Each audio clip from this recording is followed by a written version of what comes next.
Hello, sorry, 1 second. Hello, I'm Andrew Gentile. And I'm Arianna. And you're listening to Behind the Flicks. This show is all about me sharing as many facts as I know about filmmaking and directors and behind-the-scenes info about movies and whatnot to Arianna. And you'll join us for the ride. Okay, everybody. So today we have a very special episode. We have two very special guests. And I'm just going to go out and say it. I love like brothers, you know. They're brothers to me. Oh. They're like my dad. And if they don't quiet down before their respective introductions, I will harass them like brothers so that they stop. Okay, Dad. All right, Uncle Andy. Okay, this first guest I attended community college with. Every time I saw that we had a film class together, I would say to myself, well, that's the last chance I have of being the best filmmaker in this class. He knows how to direct actors. He's got story structure down like nobody else. And all in all, he's a better filmmaker than I ever will be. Please welcome Garrett McDade. Okay, well, I'm going to have to counteract that praise with some humble. I'm a steaming pile of garbage. My name is Garrett McDade. And True. I love filmmaking as much as Andrew does. And we just love watching movies. And I think this podcast is going to be a lot of fun. I gotta say, Garrett, if you are claiming that you love movies as much as Andrew does, I'm expecting some proof here. I've been talking movies with Andrew for a long time. You love movies as much as Andrew. You're really impressing me right now. You know what? Yeah, I think that may have been... Andrew is possibly the biggest movie geek on the planet, which is why he's so perfect for this podcast. Worthy title, and I'm grateful. Moving on.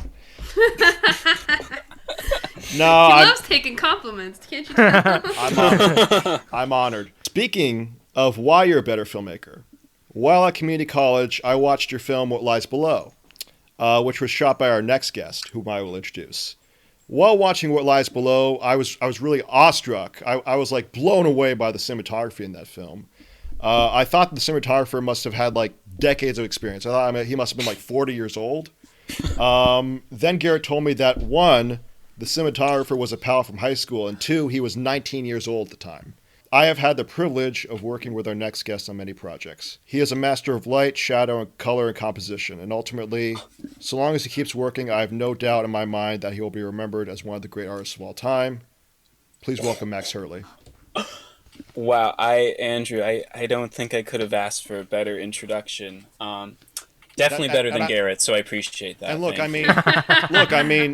mean all that, by the way. Gee, well, thank you so much, Andrew. So just to address the audience, I'm gonna give some praise to you as well, Andrew, because it's only fair. I've told you this, and I do believe it's true. It's always such a pleasure working with you because I don't know, you just are. While you may think that, say, Garrett or I are better filmmakers, Andrew, you are really great too, and you are just so creative and fantastic. So it is truly an honor and a privilege to be on this podcast. So thank you. Oh, wow.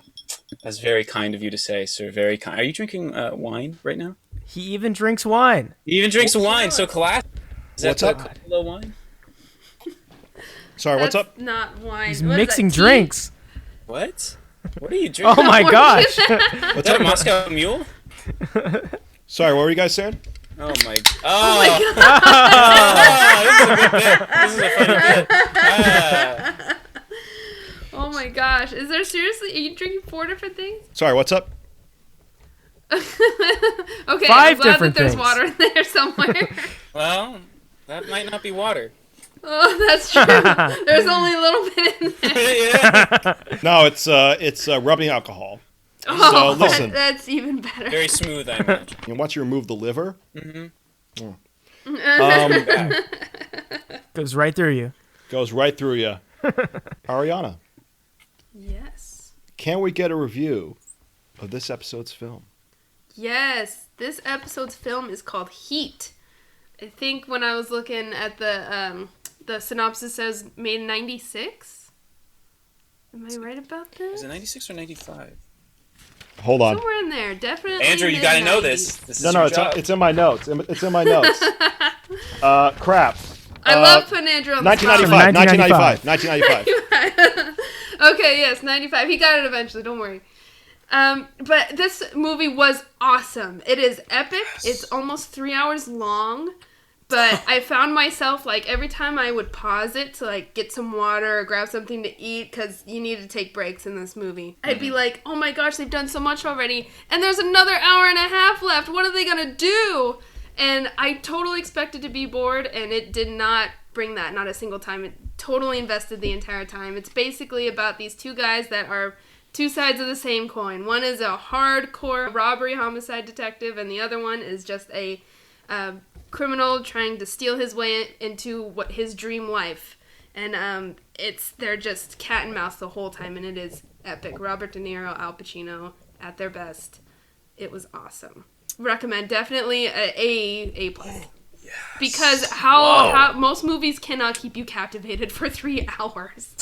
That's true. Well, I can say it definitely keeps you captive. I can't agree with everything you guys think. That's okay. This is just the beginning of our disagreements. I'm excited to see how far they go. Oh, we're going to hate each other by the end of this thing. Max chose this film, but Garrett, what are your thoughts? Well, I just watched it. I finished it about an hour ago. And I definitely agree that it is long.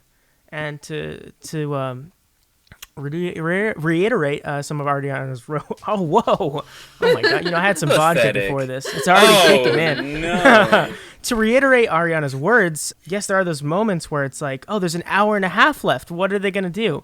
And in my mind, it was more of like, oh, there's an hour and a half left. What could they possibly have to still offer us as a movie?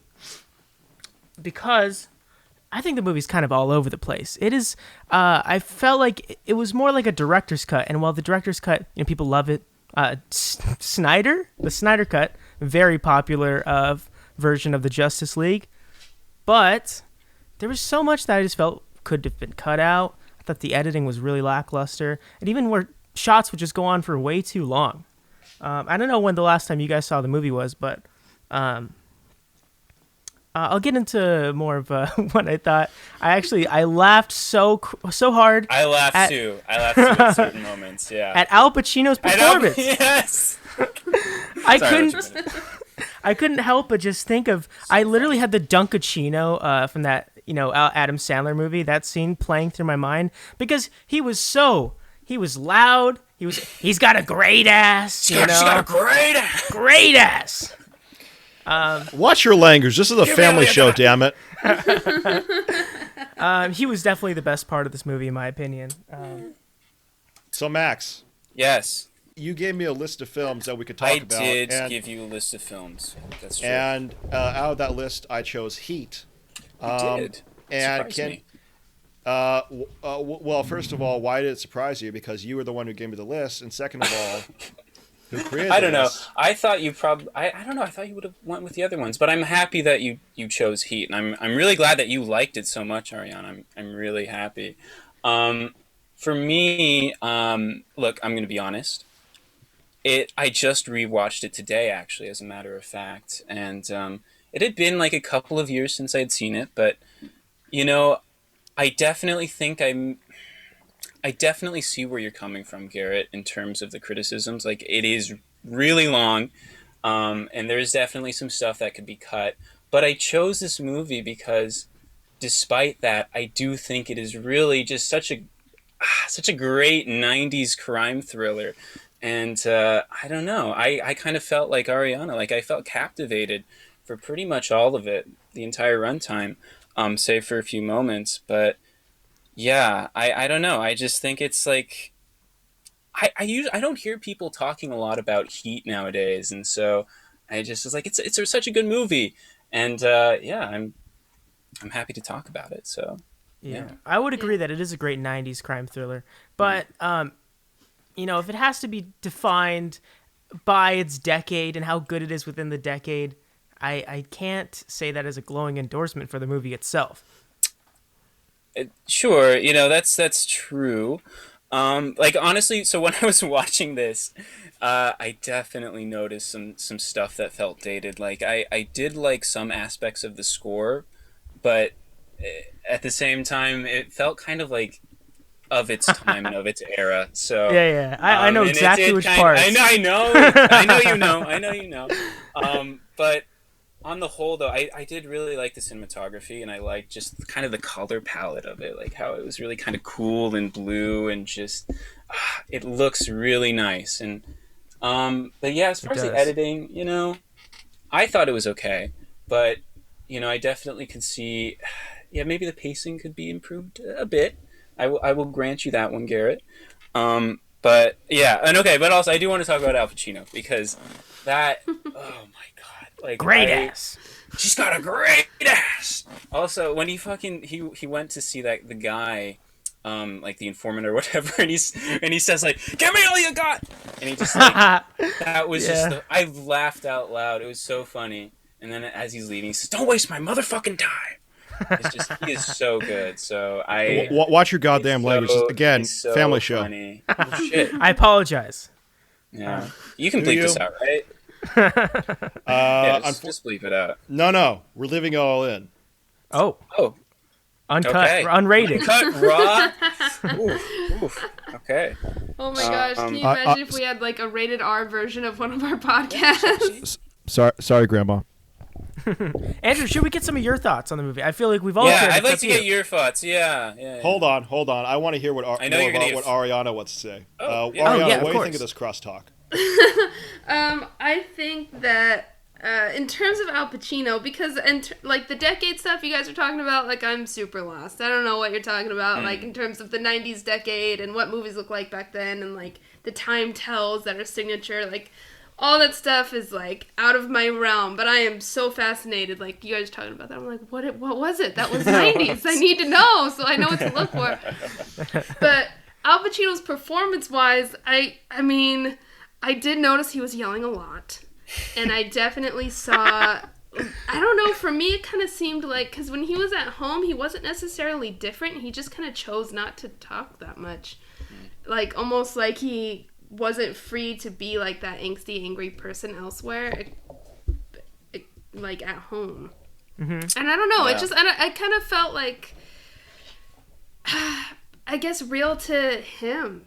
Like he's like when he said that he needs to be on edge all the time. Like he Right. really is like on edge in his normal life all the time. And the second he goes out and work and actually deals with people, he just explodes constantly. Yeah, And I feel like he's that's very true dynamic. to who he is. Yeah, so in the that makes movie. sense for the character. Yeah, Yeah. definitely. Yeah. It is funny, But it does like- come across pretty ridiculous at times.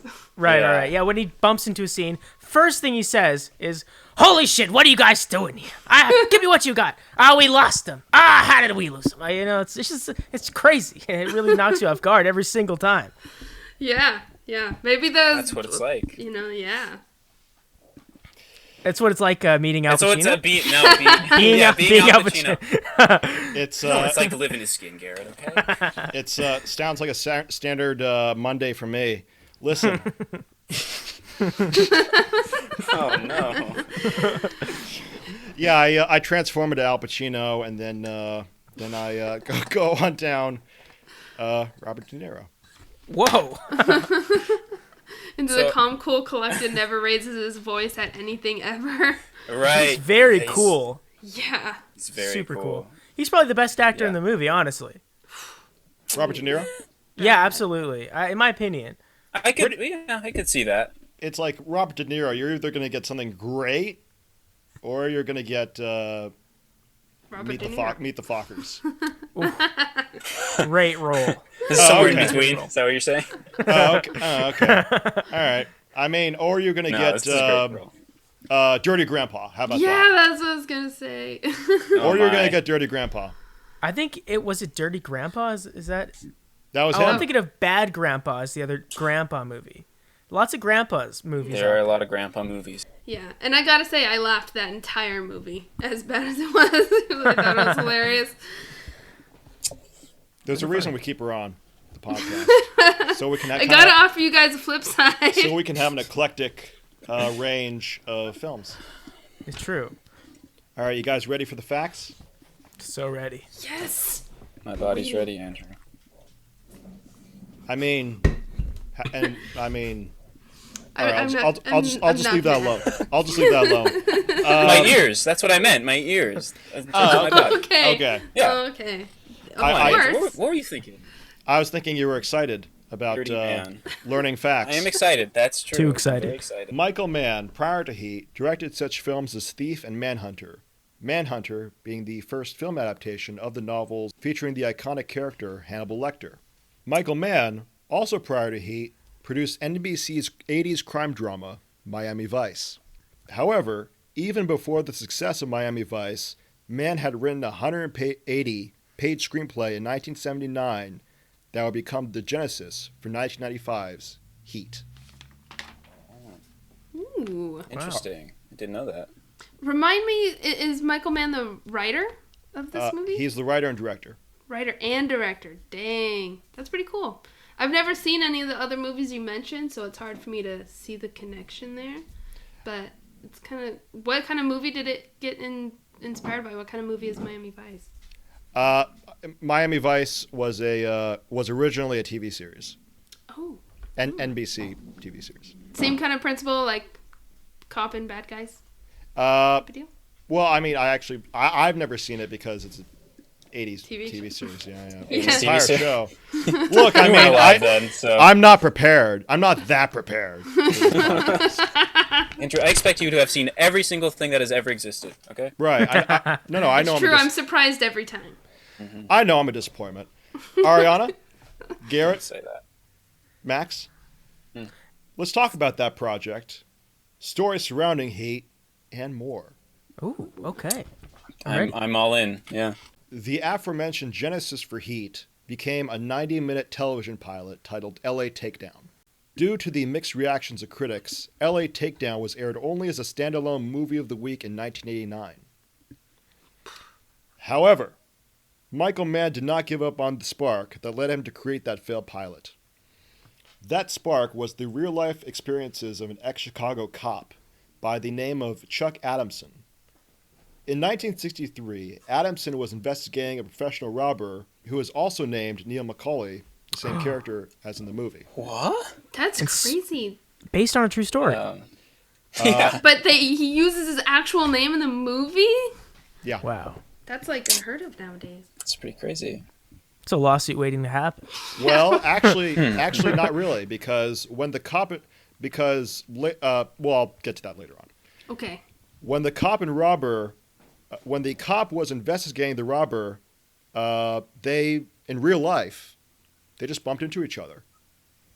Like, in a parking lot, I think. Yeah, that's crazy. Here's the thing that's even crazier. In real life, they had coffee.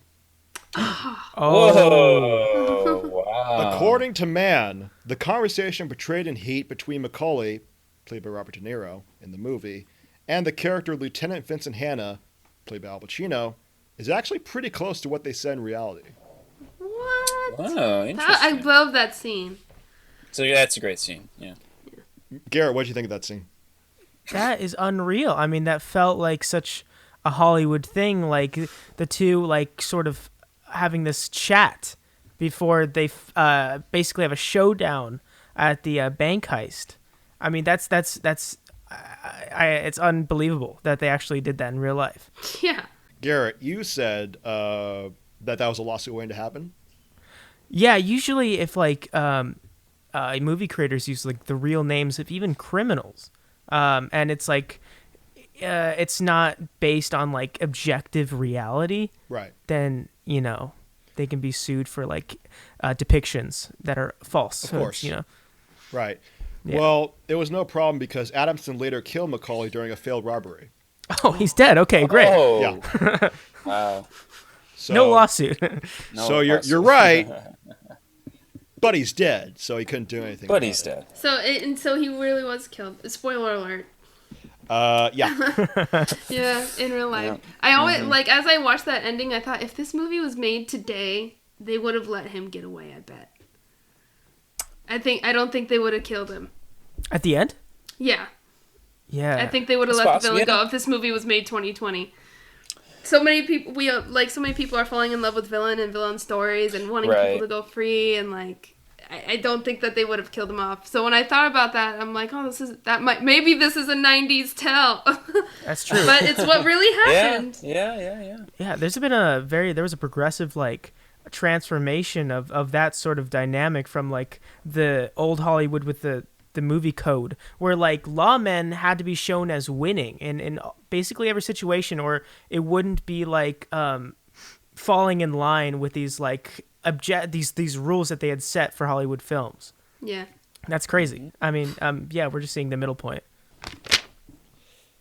With that spark that Michael Mann harbored, still lingering, even after the perceived failure of LA Takedown, he rewrote that TV movie with the intention of bringing it to the big screen.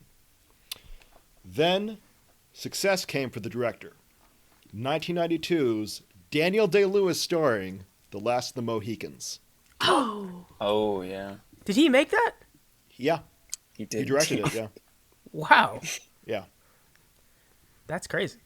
It's very different than Heat. Just a little bit, just a tiny bit. The Last of the Mohicans was a critical and box office success and enabled him to follow through with his long gestating project, now retitled Heat. Snap. There we go. Legendary actors Al Pacino and Robert De Niro were Mann's first choice for the cop and robber characters, respectively. They both immediately agreed to be in the film. Despite the fact that Al Pacino and Robert De Niro did star together in The Godfather Part 2, they did not appear on screen together. So, Heat marked their first on-screen collaboration. Wow. Yeah. It's pretty crazy. And it was basically all in that coffee shop scene. Like that happened decently early in the film. I mean, they're like on screen together a lot, but mostly it's like shooting at each other, staring. You know, they don't really talk. And so, like, that's like the only scene. And it happened so early in the movie. I expected the movie to exploit more of that relationship, but it didn't. And I thought that was really cool. I thought that they like did it where it was supposed to go, and then made it very clear that these guys are not like friends; they're after each other in a way. I thought that was like, I gave the filmmakers props for that. Thank you, Michael Mann, for not abusing that fun, because it was a lot of fun to watch them at that coffee shop together. in my opinion, Los Angeles, and by the way, this is just a free-flowing thing, Okay. this topic. In my opinion, Los Angeles is almost a character in and of itself in the film. What do you guys think?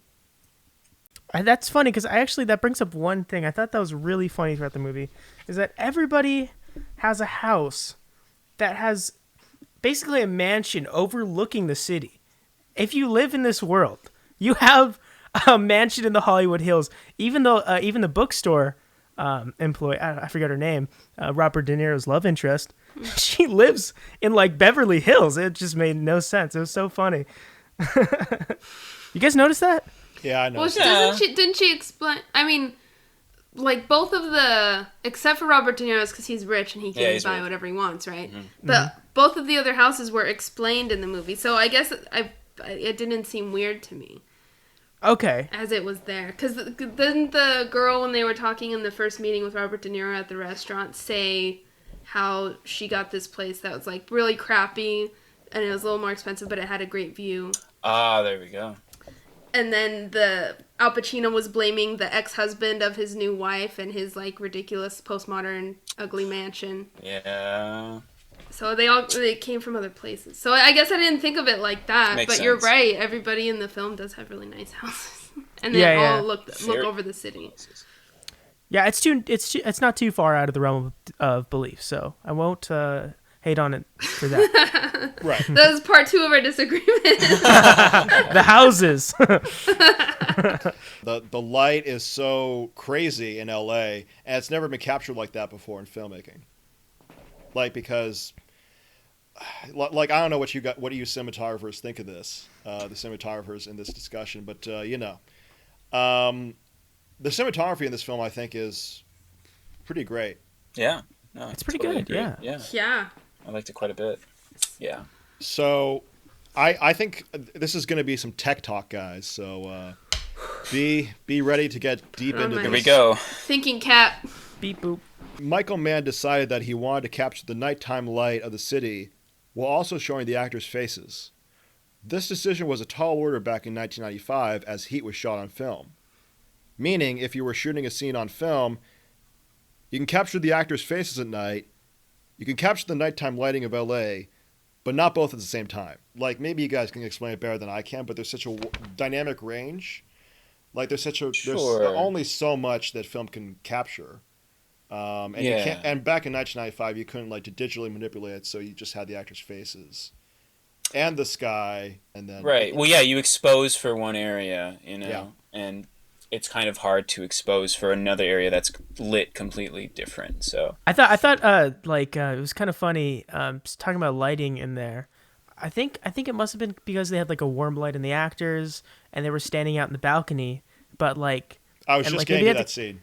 Oh, like, the city lights are just so blue. They're like a dark blue cyan. It was kind of weird. And then Robert De Niro, like, he addresses that the lights are so pretty and they look so weird and alien. Oh no, I was that's definitely intentional. Yeah. Michael Mann's wish to have the actors' faces captured and the background captured was a tall order, and so it would require a unique solution.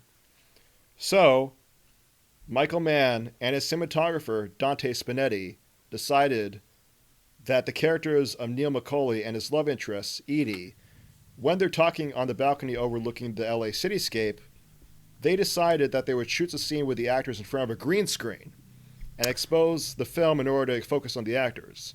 Then the cinematographer had the green screen and the actors removed and shot the LA background.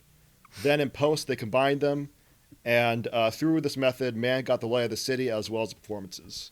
Oh, and also, this is only going to be interesting for tech guys, but because LA has such, at night, has such a, is dark and yet there's like that light, they shot at 2 to 3 frames per second, the background. Wow. And then, normal film when you're capturing actors is 24 frames per second. And so they shot the background at 2 to 3 frames per second. That way they get more light exposed for each frame. Oh. And so doesn't that basically mean they have to be a master at holding the camera? This is on a tripod, I imagine. Yes. Well, yeah. And I'm going to really good balance. Yeah, you do. And I'm just going to throw this out there. This is going to be a big critique of that scene. Okay. That looks so dated. It does look pretty dated, yeah. Yeah. It looked pretty fake. What do you guys think? Yeah, when I was talking about the lights, I wasn't talking about that scene, but that scene did look dated. That's true. Mm-hmm. Yeah. I don't know. I was all absorbed in what they were talking about. I probably wasn't even paying attention to the background. The movie succeeded then. Yeah, it distracted me thoroughly. Yeah, I mean, I think, since... I mean, I don't want to say that we've obviously ever worked on anything near anything quite like Heat, but, since we do, like, kind of make stuff, I think that's probably why we noticed it, maybe. Yeah. But, yeah, I don't know. Yeah, it was a little noticeable, but it didn't really, like, take it away that much from me. Like, I still kind of was engrossed in the scene a little bit, but, yeah. God bless you, Arianna. I love you. You're, you're the ideal audience because you're, I mean, what do you guys? I mean, she's the ideal audience, right? That's true. Mm-hmm. Yeah. Well, thank you. Now I know that just don't pay attention. No, that's not it. Don't let these stupid little technical things get in the way of you enjoying the film. If you're enjoying it. Pretty much. Yeah. If you are focusing on just the technical aspects, I don't think you are truly watching the movie. Exactly. Yeah. Speaking of LA, guys, that was kind of like my excited. You know what, Andrew? I live for your transitions. I'm so ready for them. Thank you. Speaking of LA, there were no sets built for Heat, which is very unusual for a film. Every single scene was shot on location. For example, the climax and ending of the film, which in the film takes place at the Los Angeles International Airport, was actually shot at the Los Angeles International Airport. Of course. Whoa. Are you going to tell us later how much movie this thing made? How much money this movie made? I'm just so rattled by what just happened. How much movie did the money make? Really? Yeah. I can tell you that one. I just looked it up. Yeah, go ahead. So it had a budget of $40 million, and due to pretty successful critical and audience reception, it made, I think, 189 million worldwide. Ooh. So And it actually stayed within its budget of $40 million, shooting on location at like 50 different places. it's crazy. Yeah, it It's is. insane. I may. By the way, this is why I have guests so they can fill in the research I haven't done. I have no idea how much he made. I was interested too when I watched it. So Yeah. we think alike. Well, after Well, hearing that's- that, I thought, ooh. God bless you, Garrett. Max, you're okay. No. The ambitious, That's fair enough. I understand. the ambitious crime film took 107 days to shoot. I guess that pretty big number was not only due to the epic 2-hour and 50-minute runtime and over 80 filming locations, but also because of Mann's insistence of doing about 20 or 30 takes per scene. Now, we got two. That's got to suck. I know, no, poor Al Pacino's voice. Oh man, I wish Great I was ass. there the day he did. Just got a great ass. Great ass. 20 times. That would be incredible. Is this what our podcast has devolved to? Impressions of Robert I'm of so sorry, Al Andrew. Pacino I'm so sorry. say, "What a great ass." Of all the yelling moments, I was most thrown off by that one. Why is he yelling about that? That's so funny. Oh boy. I mean, okay, so I actually want to hear the director's and the audience's, Arianna, audience's opinion on this, the viewer's opinion on this. What does doing like 20, 30 takes give to the filmmaker and the audience? Feel free to jump in. That's a good question. Well, if you I can mean, do it in fewer options. takes. Yeah, more options, and you just give the actor, I guess, more opportunities to just work on the scene and just be the best that they can. Like I obviously, Andrew, as you probably know, like Stanley Kubrick, he did so many takes, in The Shining and all of his movies, really. And in my opinion, his films are some of the best ever made. So it definitely has its merit, but at the same time, it does put a lot of strain and toil on the actors and the production. So it's definitely kind of a double-edged sword. So I think the most egregious example of that is Stanley Kubrick doing like right, 80 Shelley Duvall? takes. Shelley Duvall. Hello, I'm Shelley Duvall. I'm Shelley Duvall. Until she was crying. He did Yeah. so many takes because he wanted to get her distressed in that scene. Mm-hmm. So it can be used for almost bad. If you're trying to get for Yeah. that. Yeah, it's like, why aren't they supposed to be acting? Why do you gotta actually stress it out like that? Yeah, it's fucked up. Fricked up. That's freaked up. That's fricked what you said. You said frick, right? Yeah, Yeah, this is a family show, goddammit, family as Andrew program. would say. you might need to bleep that one out. No. You said it. It's in. Listen, God. I'm going to show this to your mother. So Oh, no. She listens to the Do you talk to her podcast. regularly, Andrew? no comment. Oh. Wait a second. Look, as a filmmaker, I put that in quotes for myself. As a filmmaker, I don't know. I know Max has shot with me a lot. If I'm worried, I do like 9 takes. That's the most I've like ever done. If I'm worried, Yeah. and then I'm like, I'm tired. I'll fix it in editing. Yeah. Another thing that I should point out, though, is for something like if you're just, he had a budget. Like these actors were Right. getting paid. If you were Right. zero budget and you're demanding like 10, like not 15, 20 takes, that is just absurd and ridiculous. Right. So it definitely has, I don't know, much more merit on a bigger budget production. Yeah, and need I remind you that this film was shot on film, and that's expensive. It's Right. much more It's expensive super than digital. expensive. Let's just get back to the facts. Yes, please. We were talking earlier. I believe we were talking earlier about the shootout sequence, right? It's a great part of the movie. That was Yeah. okay. Even Probably if the you best don't love, that is the best part of the movie. Yeah. Yeah. Mhm. Even if you didn't love the rest of the movie, the shootout on the street sequence, Um, Yeah. Now, usually, and I know the filmmakers here know this, in filmmaking, gunfire sounds, sound effects are usually replaced during the post-production of the film. That way, the filmmaker has more control over what the audience is hearing.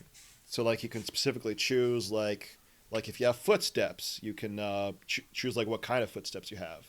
In Heat's case, the gunfire reverberates and echoes throughout the streets and buildings. That effect could only be captured in reality.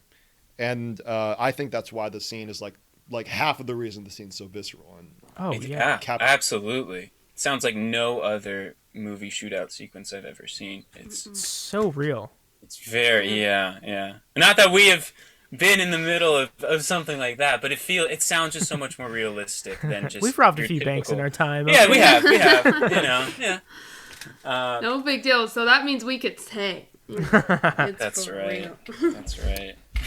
Yeah, you definitely sense that, and watching it because I'm used to. I don't watch a lot of like older style movies either, so everything nowadays definitely is sugar coated. I mean, they try to make it sound real, but it's all like kind of finessed and fun. And watching that scene was insane. Like, it was super in time with the guns that they were shooting. Every gun sounded different. Like, and the sound itself, like, I was watching it in my living room, and my TV is not the best, so I had the volume decently high for most of the movie just to hear everyone talking. And the second that scene dropped in, I swear, like, it woke up my entire house. They make it so much louder, and I feel like that brings you, like, into the intensity of, like, how realistic it is. you know why that gunfire sounded real? Because Anybody it know? was real? Because it was real. It was the gunfire captured live during the filming. Like, they were still blanks, though, It was right? a blank. Or they- Well, Yeah. yeah, there were blanks, but the actual reverberation, the buildings, they used no post production sound effects for that sequence. Was Al Pacino real in there? No. Was he CG? Yeah, I probably. could have sworn. Oh, my goodness. They had And good that, graphics back then. and that brings us to the last fact. This film, Heat, went on to, as we mentioned, become a huge critical and box office success and influenced such filmmakers as Christopher Nolan, who went on to direct The Dark Knight. Remember that bank heist sequence, the prologue, the beginning of The Dark Knight? Yeah. Huge influence. Yeah, you can tell. Yeah. Ah. Yeah. I felt like Grand Theft Auto. It felt like a lot of those heists, especially the Pacific Standard heist at the end, just like fighting in the Los Angeles streets. It felt indicative of that, or at least Well, also- GTA felt like that. Yeah, the first heist, isn't there literally like a mission in GTA where you like get in this big truck and you push over, you like run into... It's literally in the game, Oh my right? god. And That's also, in the yeah, game. That's in the game. Oh my gosh. Yeah. Wow. Your You guys' guys are talking Game about- Geek is showing. You guys are talking about love video it. games? That game is basic. Talk about video games. It's so basic. Nerd. That's crazy. It's literally the same scene. Yeah. They just ripped it. They ripped it off from this movie. They probably did. They did. I'm So sorry. darn amazing. It really was It cool. is amazing. Yeah. Speaking of Christopher Nolan, Yes. he actually, if you watch the Blu-ray bonus features of Heat, he interviews Michael Mann, Al Pacino, Robert De Niro. In that bonus disc, Al Pacino reveals the backstory to his character and reveals that he acted crazy because his character did cocaine. Oh. that's why I acted crazy. Oh. It all makes sense. Wow. That does Yeah, make it all sense. makes sense. It's why he needed to take the opportunity to talk about women because he's been dying to, probably. When you're like hopped up on cocaine, I'm assuming there's some, things going on inside of you can't control all the time. And like he took the opportunity to express his frustrations. He wasn't the best time in his marriage at that point either. Oh, that's true. Yeah. So His he's third feeling marriage. a little thirsty. He had to say something. At the top level of his voice. At the top. That's true. That's thirsty Al Pacino right there. One image, Dangerous man. Al Pacino, I respect you. One image I never want to see is Al Pacino thirsty. For a That's just Dunkachino. Oh. Jack and Jill, yeah. That Was that from Jack and Jill? Yeah. Ah, yikes. Okay, I'm not gonna make that I reference didn't see anymore. that one. What? I do love Adam Sandler, but I didn't see Why? that It's a one. great film. Well, yeah. Man, oh man. Well, I won't argue with your movie opinions anymore because obviously, I've gone against the critical reception for this movie. I don't think my film intuition is right. Well, look, I mean, You're right, because I'm always right? right, right. Audience Where's is the Arianna always, score? is always right. The customer is always right. Oh no, I'm just kidding. I got mad respect for you guys, and I love talking about all this stuff because I learned so much. Awesome. You know, I gotta say, I usually don't do this, but since I was asked earlier by the, cinematographer Max Hurley, I'll tell you my opinion on this movie. Yes. I'm in between Max and Garrett. Okay. Oh, I mean, I think there are some parts that don't work, some parts that do. I don't know. Like I admire it, but and it did a lot for cinema, of course. But it's a mixed bag for me personally. But Okay. I'm very happy to have covered it. I've learned a lot, and thank you, Max, for choosing it. Of course, Yeah. happy to do it. Yeah. And most of all, it was worth it to bring a smile to Ariana's face. Yes, I'm glad you liked it so much, Ariana. Yeah. Aw, hell yeah! I like all the movies Andrew makes me watch. Even Snow White? Even Snow White, it was hard to get through because it felt so dated. But it's still like watching it. I was trying to focus on the history of it, and that was pretty magical. So I'm glad I did. All right, guys. Gals. I do have one last question for Yeah. either Max or Garrett because I didn't know Garrett you does cinematography too. Max is my cinematographer, actually. Okay, great. So Max, I guess, because there was so well, hold on. many. Don't sell yourself short, Garrett, but go on. He is. He's a good cinematographer. He is. Thank you. Well, I guess for everybody then, because since you guys all understand it a lot more than I do, because there is so many like wonderful lighting moments and just imagery in this movie. Can you Yeah. tell me what your favorite one was, or the one that you found the most memorable? Well, just for me personally, I think it's when Neil goes back to his house for the first time, and we see his house, and we see the water, and it's just so blue, and the lighting is all natural, and just I love that scene. And now this is another fact that the shot where you see the gun on the table that was inspired by a painting from the 1930s. I unfortunately forget the name of the artist or the title of the painting, but it's just such a beautiful scene. But also just, I don't know, I even really like the lighting for when they got coffee. It just was, I don't know. I honestly just like the lighting for basically the entire film. It was so good. What about you, Garrett? Were there any moments that you liked? Yeah, I thought the scene where they're getting their like weekly or the rest of the cut for their truck job, and there's like I think it's shot in a drive-in theater. Do you know what I'm talking about? The shot of the truck. It's weird because you don't really know what you're looking at first. It's like because like there are all these lines and they're all like they don't cross. They're kind of parallel, but they're rounded, and you don't really know which way is up and which way is down. I thought that was like, I don't know, it just stuck with me because I had to ask myself where I was until the movie told me. It's pretty cool. No, it's great. Nice. I'm so sorry. Remind me again. What scene? That scene was. What was that What scene were they again? talking about? It's where they're trying to get their cut and they throw a box of papers instead Oh, of the that's money. right. That's Oh, right. the drive-in. That's- Yeah, that's The drive-in. Oh, I'm so sorry. Okay, yeah. Yeah. Now I'm remembering.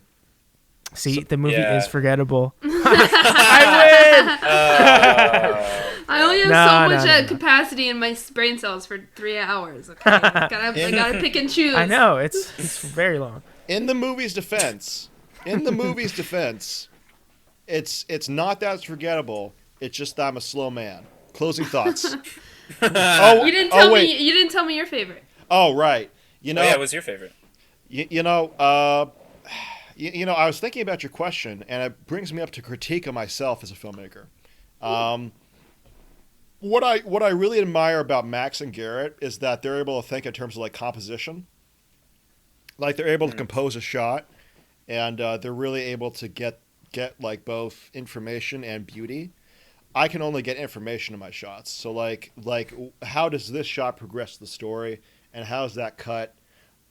Like how is that cut and like that edit and that one shot to the next portray the character's emotion and like what's going on in the story. Meanwhile, Max and Garrett are able to actually like make the shots, like do that and make the shots look, like paintings. And so what I think is that so this is how my brain works. I don't remember a specific shot. I remember the shot. I remember the edit where at the end where Al Pacino sees the shadow of Robert De Niro and it just turns in slow motion and the light just shines on Al Pacino. I think it was Al Pacino. Cool. Yeah. So like that edit. So that's what I think. It's not really. That's like 3 shots, I think. So that's really what I think of. Most of the time at the end of these podcasts, there's something about the movie that I tell people, if you're scared that you're not going to like it, watch it anyways. And if you're scared to sit down for 3 hours and watch, a cat and mouse game more or less, which you think is overdone, don't be scared because you're going to be totally captivated, interested, and fascinated the entire time. Yeah, don't let Garrett tell you otherwise. I recommend this movie, actually. What? Despite everything I said. Is that so? I feel like this is a setup for a punchline, but go on. Oh no! Listen, I don't know if it's just because I like heists. I mean, I even like Tower Heist. Believe it or not. Oh, really? I like that movie. Eddie Murphy, Ben Stiller. Ben Stiller. Let's go. So brave in that role. It's really like the action is good. I would recommend this, and then go watch Baby Driver because I think that's this movie, but with much more of its potential sort of unleashed. Yeah. You can keep Heat. I'll take Baby Driver. All right, you know what? Fair enough. You take Ansel Elgort. I'll take Al Pacino and Robert De Niro. Yeah, he's very handsome. You can he's very handsome. He's a handsome boy. Yeah. He is. You can also take Kevin Spacey. Garrett, you have to take Kevin Spacey. Sorry, Garrett. What do you have to promote? Well, whenever I watch Baby Driver, from now on, I'm just gonna imagine Al Pacino's playing Kevin Spacey, and it's gonna be okay because Al Pacino, one more time, he's got a great ass. There we go. Hey. Hey. Okay, what will I promote for this episode? I'll be uploading a music video within the next 2 months with Max, and if you want to see my last short film, Some Friendly Vice, it can be found on my channel, Mick Dodgerson. That's Mick Dodgerson, McDodgerson. And Max does the cinematography for that if you want to sample some of his work.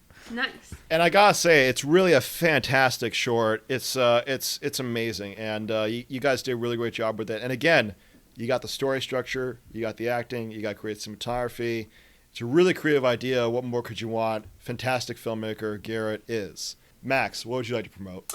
Oh boy. Well, I'm definitely not as prepared as Garrett was for this segment, but I think I would like to promote, and I guess this is Garrett. This is the channel that Garrett and I have. It's called Paper Lantern, and this is where we post a lot of our content that, say, doesn't go on Mick Dodgerson or my own personal channel. Yeah, we have, I don't know, we post like some camera stuff and then also short movies, and we're going to post hopefully some music videos as well, and yeah, check it out. All right. Listeners, and this time, watchers, if you have any comments, questions, or suggestions for future episodes, feel free to shoot us an email at independentcreatorstudios@gmail.com. If you like this episode, please write a review and subscribe to us on iTunes, SoundCloud, or this time, YouTube. We'd love to hear your feedback. YouTube. Behind the Flicks was created by myself and Arianna. I researched, wrote, and edited this episode. My name is Aaron Gentile. This has been an Independent Creator Studios production. Oh. Hey. Hey. Hey.